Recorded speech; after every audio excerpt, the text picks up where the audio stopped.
Namorei o advogado Mateu por 5 anos. Ele cancelou nosso casamento 52 vezes. Na primeira vez, a estagiária dele estragou uns papéis e ele me deixou plantada na praia para resolver o problema. Passei o dia todo esperando sozinha. Na segunda, ele saiu no meio da cerimônia, alegando que a estagiária estava em apuros de novo. Depois disso, era sempre por causa dela, sempre por ela. Até que cheguei ao meu limite. Arrumei minhas malas e terminei tudo. No dia em que fui embora, Mateu entrou em pânico e tentou me encontrar. Hoje seria a 52ª tentativa de casamento. Só família desta vez. Arrastei-me até o local com febre apenas para encontrar Mateu no quarto do noivo, massageando o tornozelo de Sofia, a mesma estagiária. Ela mancava como sempre. Meus pais apenas balançaram a cabeça. Sério? De novo? Pouco antes da cerimônia, ele fugiu outra vez. Preciso levar a Sofia ao hospital, disse. Adiamo para a próxima. Juro que não vou faltar. Desta vez não sorri. Tudo bem. Sofia provavelmente não pode esperar. Ele piscou surpreso. Ótimo. Trago aquele bolo de morango que você adora hoje à noite. Assenti. Ele foi embora. Eu odeio morango e bolo. E ele sabia. Contei isso no nosso primeiro encontro. Ele até anotou. Voltei. Rasguei o vestido de noiva que tinha usado 52 vezes e cancelei tudo para sempre. Meus pais me consolaram. Volte para Acton conosco. Culverton? Onde fica o escritório deles de advocacia? Estudei direito por causa deles. Eu deveria me juntar à firma depois da formatura, mas acabei seguindo Mateu. Cheguei a esconder meu passado para me encaixar na imagem de garota de cidade pequena dele.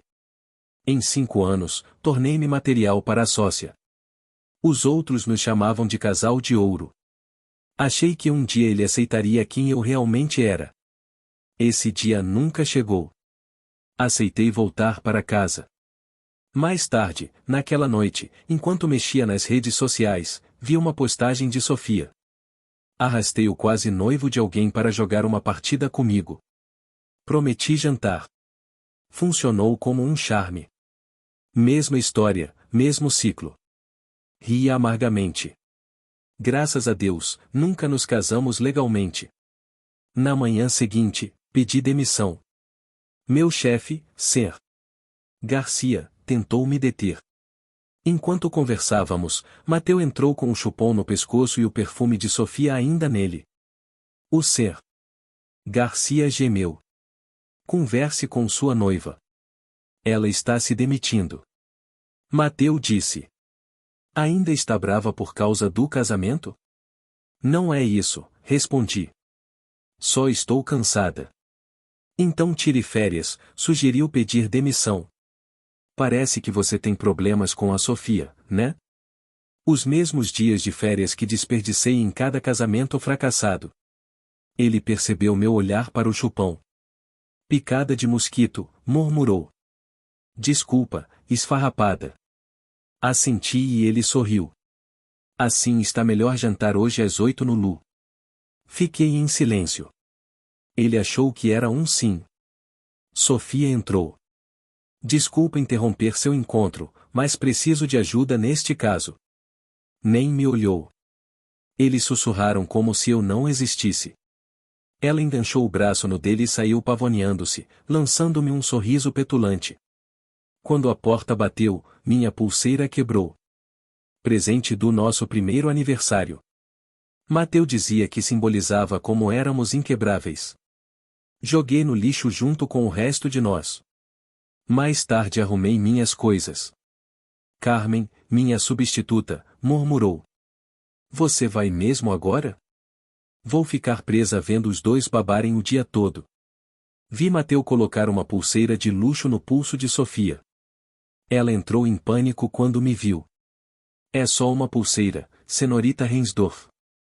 Por favor, não se incomode. Sorri. Ficou ótima em você. 5 anos e Mateu nunca me comprou nada assim. Todos achavam que eu era só uma garota perdida. Até Carmen parecia irritada. Virei-me para Sofia. Não estou brava. Tinha pulseiras dessas jogadas lá em Culverton. Mateus zombou. Rene, para de drama. Não estou com raiva.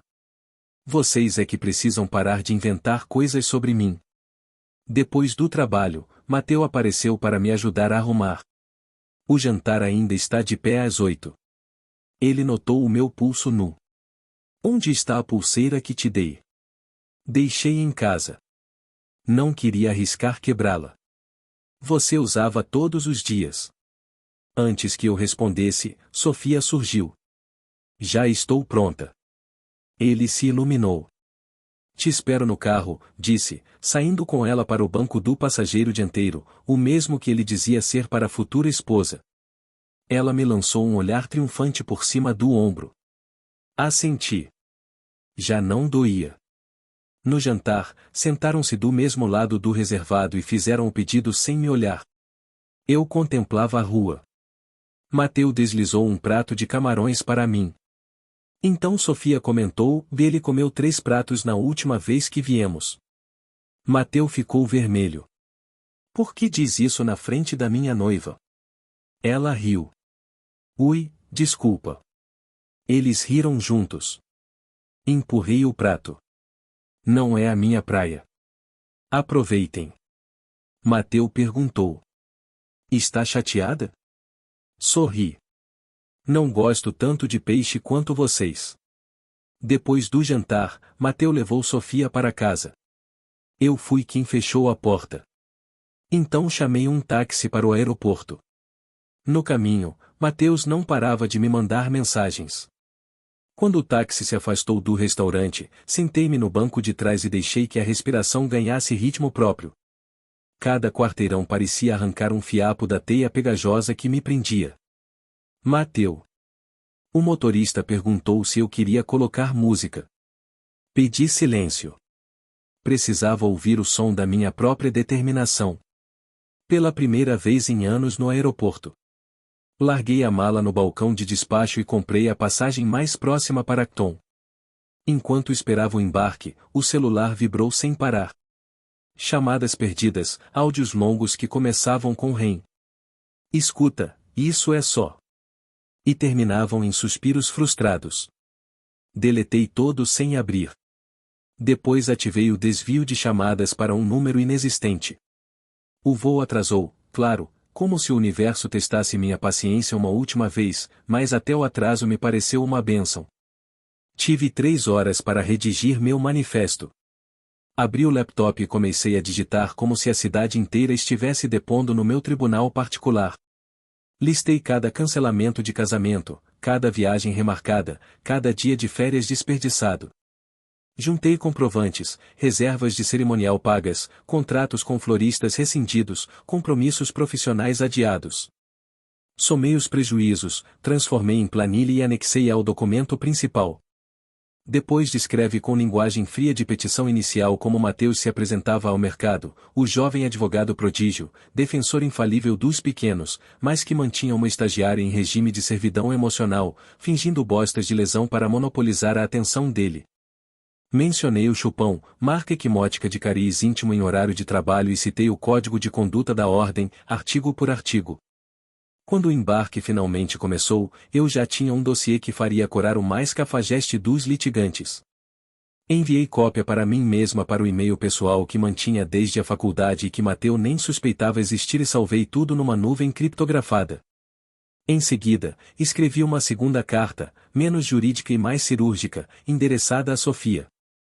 Anexei prints de comentário de colegas sobre a reputação dela, fotos do tornozelo machucado em festas, vídeos de câmeras internas do prédio mostrando-a correndo de salto 15 depois de torcer o pé. Termine com um conselho simples. Seja esperta. Quem usa você como pretexto hoje descartará você amanhã. Programei o envio automático para dali a 48 horas. Daria tempo para eu me instalar em Culverton antes que viesse a tempestade. Pousei de madrugada, o ar rural ainda úmido do orvalho que subia das plantações. Meus pais me esperavam no saguão com olheiras de noites mal dormidas e um abraço grande o bastante para engolir 5 anos de distância. No carro contei metade da história. Eles adivinharam o resto pelos tremores na minha voz. Mamãe segurou minha mão no console e disse que havia vaga para sócia júnior. Se eu quisesse, sócia não, mãe, respondi, sentindo o velho fogo reacender. Quero abrir uma ala de direito empresarial dentro da firma. Meu sobrenome na porta, lado a lado com o de vocês. Naquela semana revi professores, colegas e antigos clientes que sempre perguntavam por que eu tinha sumido. Em 2 dias tinha montado uma carteira de casos que Matheus jamais sonharia fechar. Em 3, registrei a marca Rinsdorf Partners, um site minimalista e uma estratégia agressiva, webinars gratuitos sobre compliance, artigos técnicos em revistas de renome, presença forte no LinkedIn. A partir do 4º dia, eu já recebia convites para palestrar em conferências que antes esnobavam meu currículo, porque eu viajava demais para acompanhar o noivo. Matheus não tardou a perceber. O primeiro sinal foi um e-mail desesperado. Precisamos conversar a mal entendidos. Mandei para a lixeira. O segundo veio em formato de intimação. Descobri que ele tentava processar um ex-cliente nosso, alegando quebra de contrato, mas o ex-cliente havia me contratado primeiro para defender. Pedi sigilo total, aceitei o caso pro bono e montei uma defesa tão robusta que a juíza arquivou o processo em 15 dias. A notícia correu como fogo seco em campo de trigo. 3 outros clientes migraram do escritório de Matheus para o meu. Sofia, ao contrário, silenciou. Nenhuma resposta. Então, numa quarta-feira cinzenta, recebi um envelope pardo, sem remetente dentro a pulseira de luxo que ele dera a ela junto com um bilhete curto. Obrigada por abrir meus olhos. Sorri pela primeira vez em meses, não por vingança pura, mas por perceber que minha verdade tinha errado em alguém que eu nem pretendia salvar. Matheus, contudo, não era do tipo que recuava sem espernear. Passou a postar fotos melosas com legendas passivo-agressivas. Alguns amores nunca aprendem a ficar. Bloqueei tudo. Quando isso não funcionou, ele tentou ligar para meus pais, alegando que eu estava emocionalmente instável. Papai, voz de trovão, respondeu que instável era quem não conseguia aparecer ao próprio casamento 52 vezes. Nunca mais ligou. Meu dossiê, por fim, encontrou seu destino. Enviei-o ao Comitê de Ética da Ordem dos Advogados do Estado, com cópia para a revista jurídica local. Não fiz alarde, anexei provas, referências de horário, protocolos de atendimento que ele burlava para escapar com Sofia. O processo levou 3 meses, mas a espada caiu firme. Suspensão de licença por 1 ano, multa pesada, obrigação de frequentar curso de ética antes de retomar a prática. Soube pelos corredores que ele culpou todo mundo, estagiários, sócios, clientes, mas não adiantou.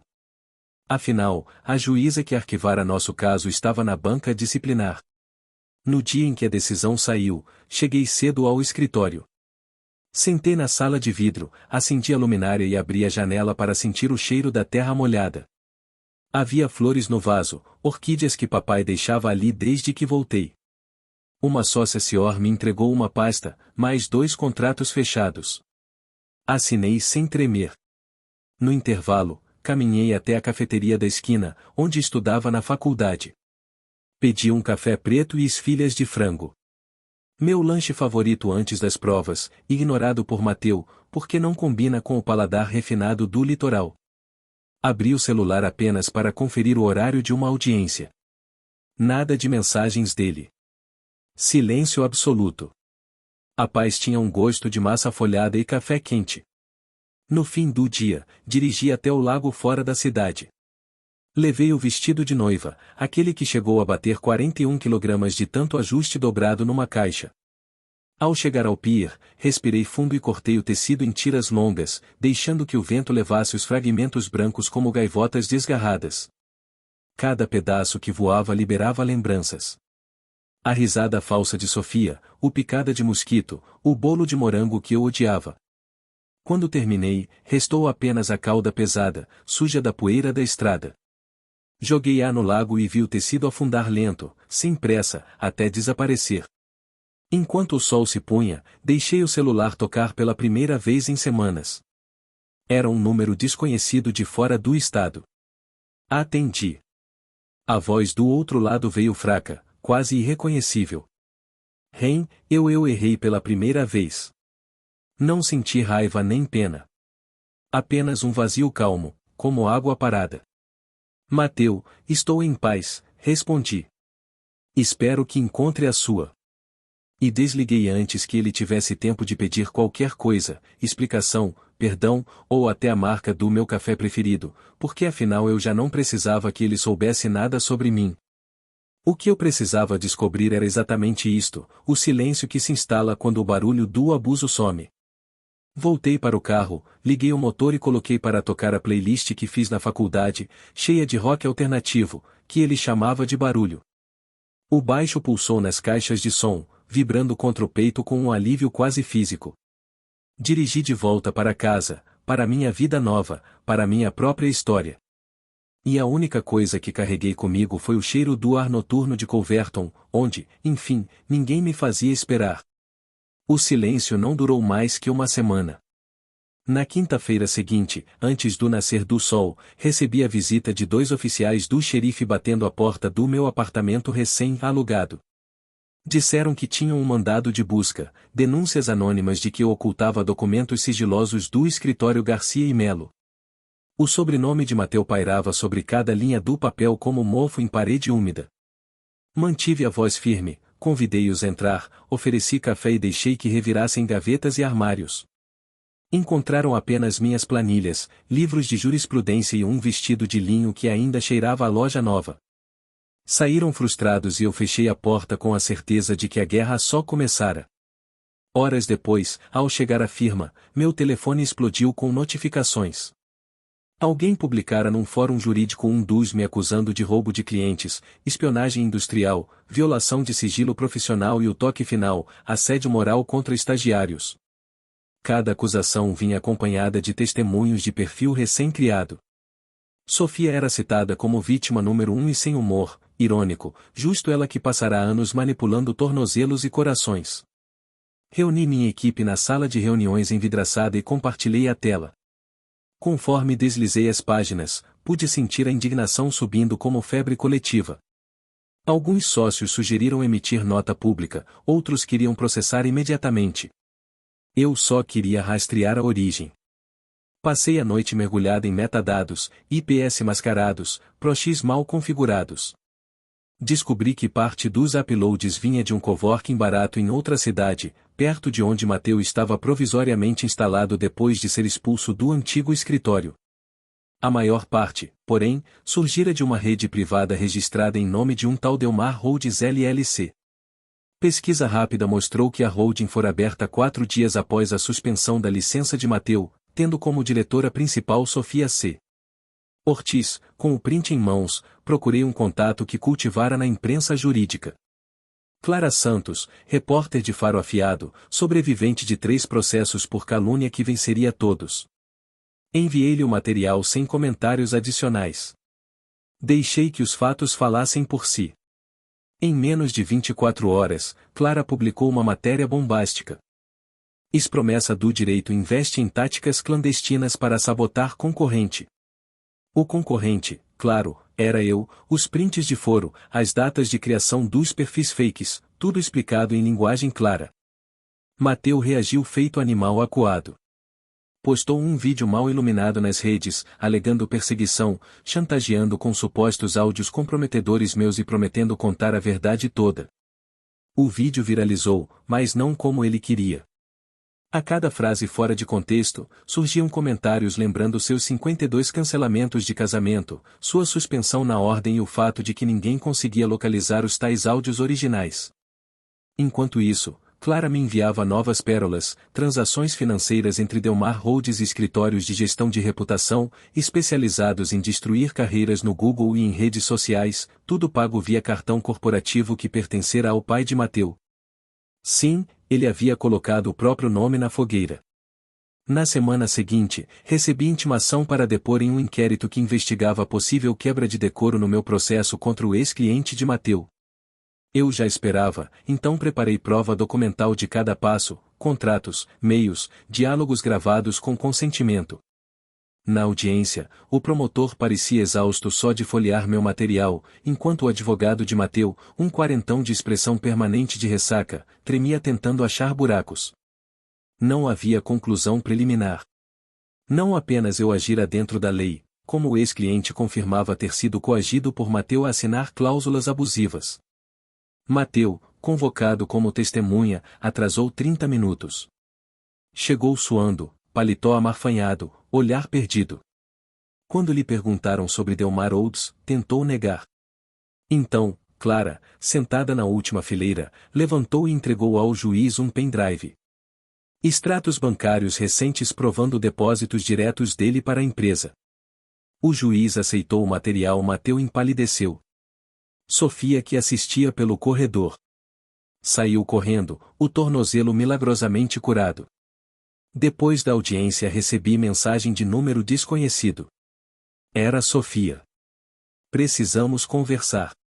Tenho documentos que interessam. Encontrei-a num café discreto perto da estação. Ela apareceu desfigurada pelo choro. Mãos trêmulas. Contou que Delmar Rhodes era a ideia dele, mas que ela assinará como laranja por medo de perder a posição. Disse que Mateu prometera abrir sociedade quando recuperasse a licença, mas agora planejava fugir do país com tudo em nome dela. Entregou-me um envelope cheio de contratos, notas fiscais e meios impressos. Tomados juntos, provavam fraude fiscal, lavagem de dinheiro e estelionato processual. Voltei à firma, sentindo a adrenalina borbulhar. Meus sócios queriam entregar tudo direto ao Ministério Público. Concordei, mas exigi ir pessoalmente, chegar ao prédio do MP, subir até a procuradora responsável e ver seu queixo cair lendo cada página foi catártico. Em 24 horas saiu mandado de prisão preventiva contra Mateu por falsidade ideológica, coação de testemunha e obstrução de justiça. Na manhã da operação, eu estava diante do escritório temporário dele, uma casa comercial modesta. Viu algemado, cabelo desgrenhado, gritando que era perseguição de ex-noiva rejeitada. Os repórteres engoliam cada palavra. As câmeras focavam mais em mim, serena ao fundo do que nele. A repercussão foi nacional. Talk shows debateram se eu era heroína ou vingativa. O Twitter dividiu-se entre memes sobre pasmã e treais jurídicas elogiando minha frieza estratégica. Recebi centenas de currículos de jovens advogados querendo aprender comigo. Contratei 3. Abri um programa de estágio pagável e inclusivo só para mulheres subrepresentadas, provocando manchetes positivas enquanto Mateu encarava a cela coletiva e processos em série. Mas a parte verdadeiramente revoltante ainda estava por vir. Descobri que Mateu usará meu nome como fiadora num empréstimo fraudulento de cifrão .000, assinando digitalmente com certificado que roubara quando ainda tínhamos contas conjuntas. O banco, percebendo a falcatrua, mandou cobrança para meu endereço antigo. Eu só soube porque um carteiro insistente rastreou meu novo escritório. Quando li a carta, respirei fundo, não de raiva, mas de uma raiva antiga que volta como fio desencapado. Reuni-me com meu contador, rastreamos cada centavo e entramos com a ação de indenização, mas não bastava.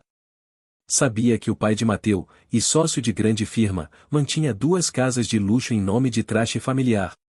Pedi bloqueio judicial preventivo e consegui penhora online em menos de 2 dias. O velho ligou furioso, oferecendo acordo. Proposta indecente. Pagar metade da dívida em troca de silêncio. Respondi que silêncio não se negocia quando se combate fraude. Desliguei e protocolei queixa-crime contra ele também. Nesse meio tempo, Sofia, agora sem tornozelo nem emprego, topou ser testemunha de acusação, trocando o relato completo por redução de pena em eventual processo contra ela. Em depoimento, confirmou que Mateu falsificara minha assinatura, adulterar extratos e subornar a funcionário do cartório para pagar rastros. Chorou, claro, mas dessa vez chorei junto, não por compaixão, e sim por reconhecer ali a pessoa que eu fora, alguém que engole mentira porque acredita em promessas. Nos meses seguintes, a imprensa acompanhou cada audiência. Minha firma explodiu em faturamento e eu virei referência em compliance e crimes do colarinho branco. Recebi convite para lecionar clínica jurídica em Querton Law, a faculdade onde me formei escondendo meu brilho. Aceitei e no primeiro dia de aula contei aos alunos como quase perdi tudo por amor mal direcionado. Disse que a maior lição não era sobre vingança, mas sobre o valor de reconhecer o próprio poder antes que alguém o use contra você. Quando o semestre terminou, recebi envelope do tribunal. Sentença final. Mateu condenado a 7 anos em regime fechado, multa milionária, perda definitiva da licença. O pai 2 anos por coautoria e lavagem. Sofia, prestação de serviços comunitários e curso obrigatório de ética. Gente comentou que era o fim. Eu sabia ser só o começo, porque meu nome agora carregava não a lembrança de 52 casamentos quebrados, mas a de 52 degraus que subia até me colocar onde sempre mereci.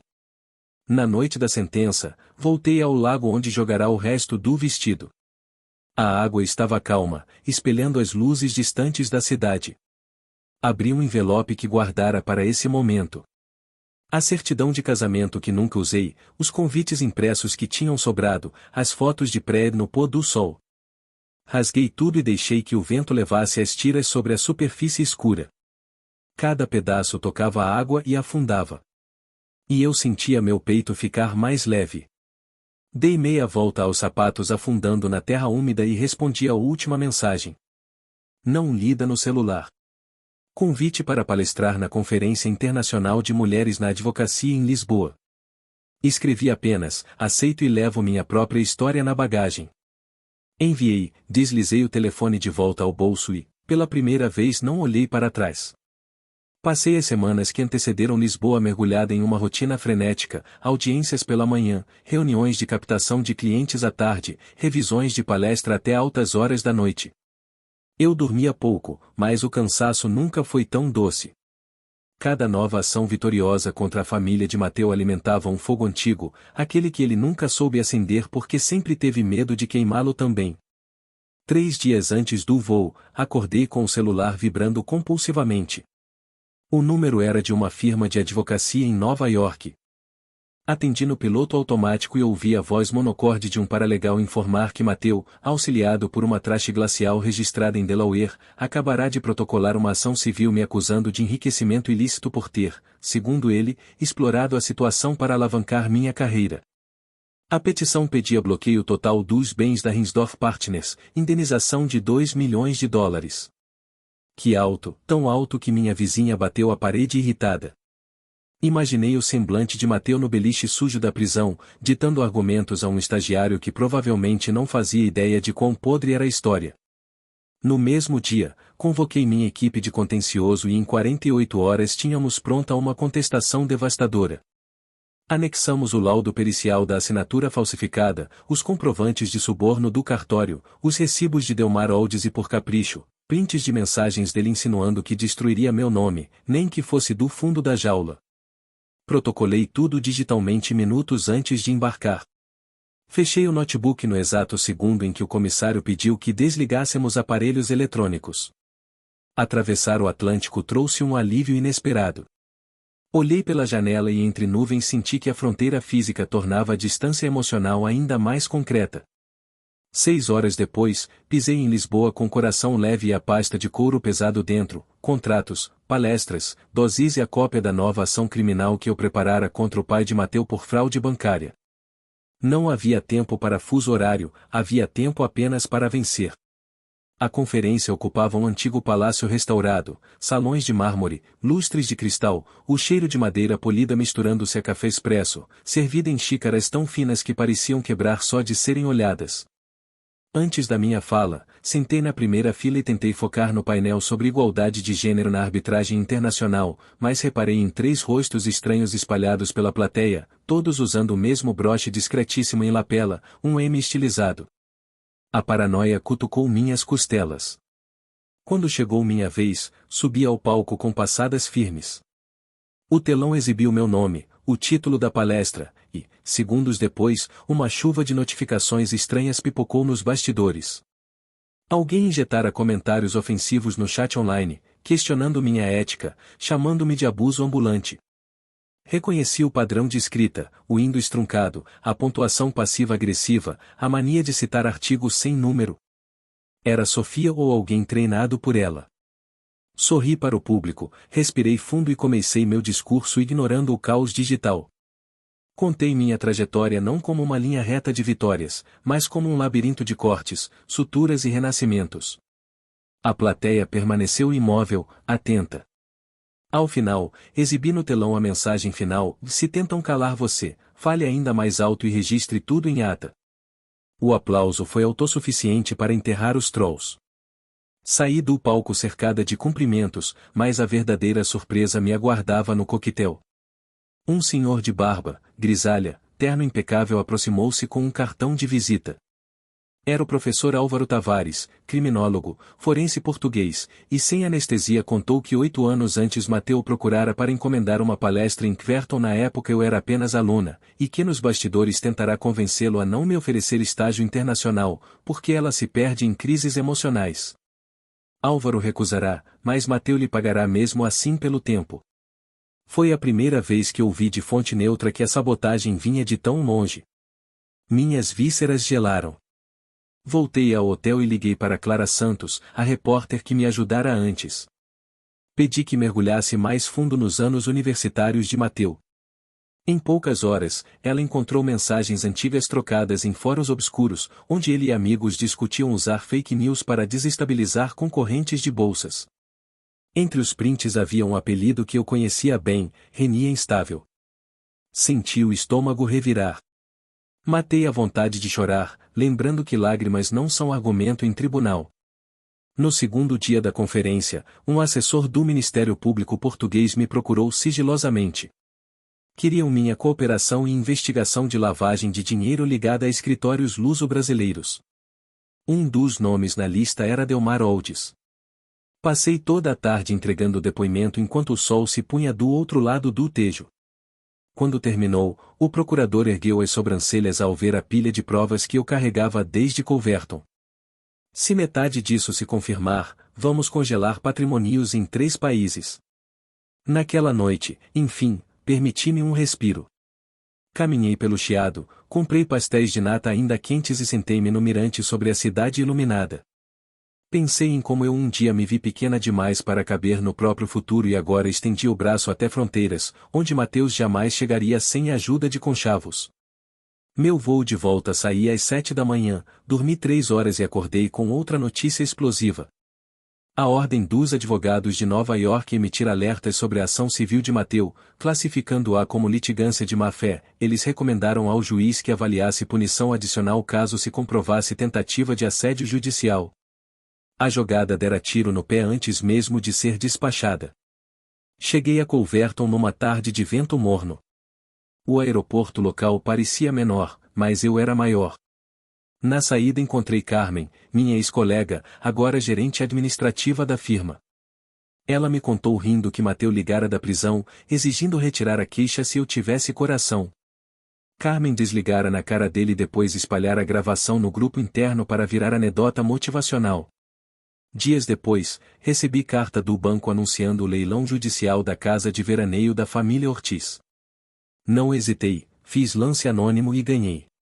A imprensa descobriu logo e especulou sobre vingança imobiliária. Não expliquei. Fiz melhor. Reformei o lugar transformando-o em residência jurídica para estagiária sem recursos, com biblioteca, quartos coletivos e um auditório onde dei minha primeira aula sobre ética e estratégias antifraude. Quando as obras terminaram, convidei Clara, Álvaro e até Sofia. Sim, Sofia. Para a inauguração. Ela pareceu pálida, mas veio. Cumprimentou-me de cabeça baixa e me entregou uma pasta com as últimas planilhas de Delmar, valores ocultos em criptomoedas. Disse que queria recomeçar dando algo útil ao mundo. Eu agradeci sem prometer perdão nem condenação, apenas aceitei. Com aqueles dados, o MP encerrou o caso, bloqueou as carteiras digitais, prendeu o contador da família Ortiz e emitiu ordem de captura contra um primo de Mateu que fugira para o Panamá. A manchete correu além mar. Em Culver, viramos referência em cooperação internacional contra crimes financeiros. Contratei uma equipe de análise blockchain e fundei uma filial só para rastrear criptocrimes.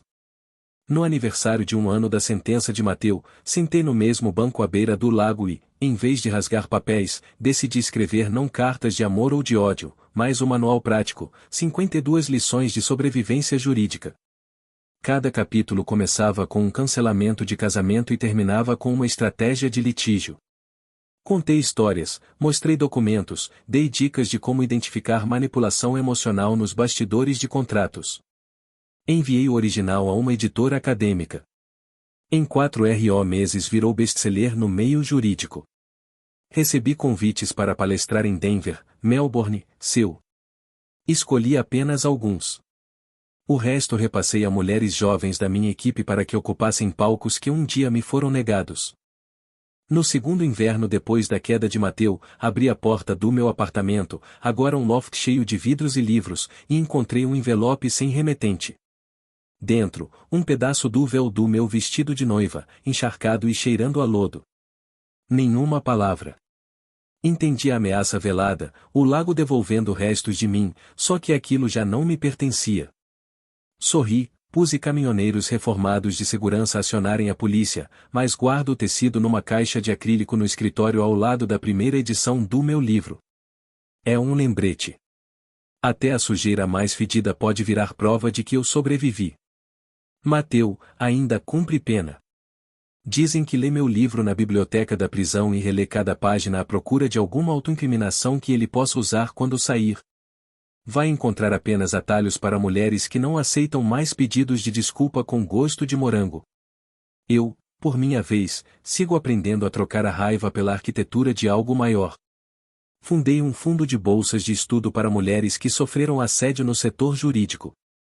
Financio pesquisa sobre algoritmos de difamação em redes sociais e todas as quintas-feiras dou aula na residência que comprei com o dinheiro de leilão da família Ortiz. Às vezes ainda acordo com lembrança de algum altar vazio, o vento da praia daquela primeira fuga chicoteando meu rosto. Mas passa rápido, basta lembrar que não fui eu quem correu. Eu fiquei, registrei, processei, venci e sigo sempre em frente porque a estrada é longa, mais revoltante mesmo é quem tenta cortar minhas asas, sem saber que de lábios sangrando, aprendi a voar mais alto. Eu achava que a história terminaria ali. Mateu cumprindo pena, a firma florescendo, eu ensinando no auditório que construí com dinheiro dele. Mas alguns homens são como ervas daninhas, arrancados, voltam a brotar no primeiro descuido.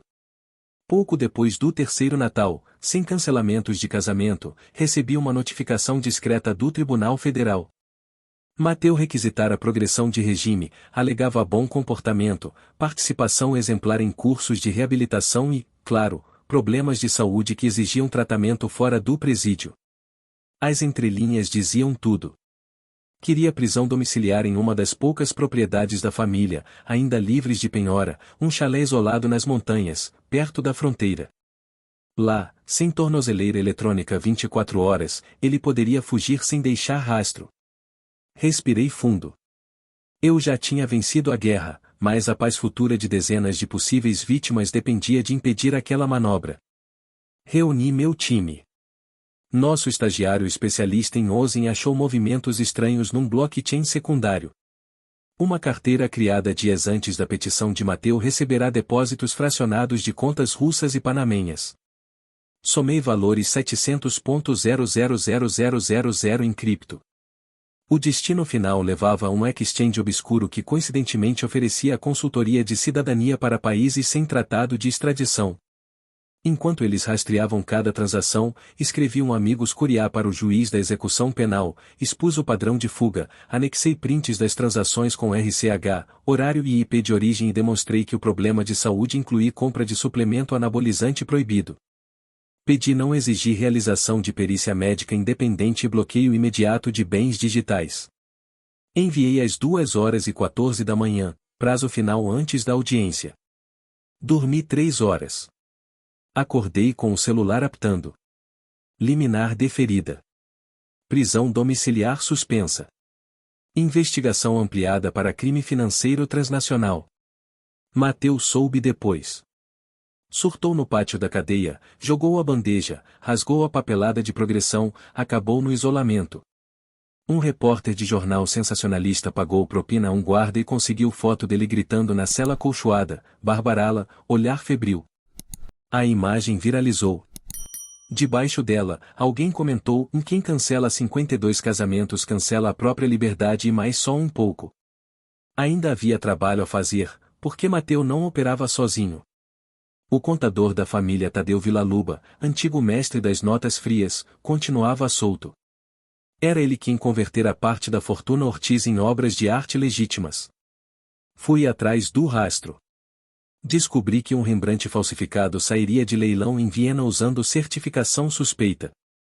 Engatei videochamadas com curadores, montei DUS cronológico, comprovei a fraude de procedência e de quebra, vinculei duas das galerias ao traste que sustentava o chalé nas montanhas. Quando o leilão foi cancelado, Tadeu tentava embarcar com passaporte diplomático falso. Foi preso no portão de embarque. Esses golpes simultâneos minaram a rede de apoio de Mateu. Sem contador, sem dinheiro lá fora, restou-lhe a miragem da influência que ele pensou ter mantido. No entanto, a maior retaliação veio de onde ele menos esperava. Sofia Sim, a eterna coadjuvante, finalizar o curso de ética jurídica imposto pela sentença. Parte do trabalho final exigia relatar, em detalhe, o pior ato antiético que testemunha.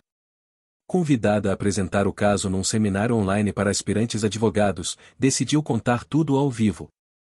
Milhares de estudantes, promotores e juízes assistiram enquanto ela descrevia como forjava atestados, como torcia o tornozelo, como Mateu usava a empatia alheia como alavanca de chantagem. Não houve difamação.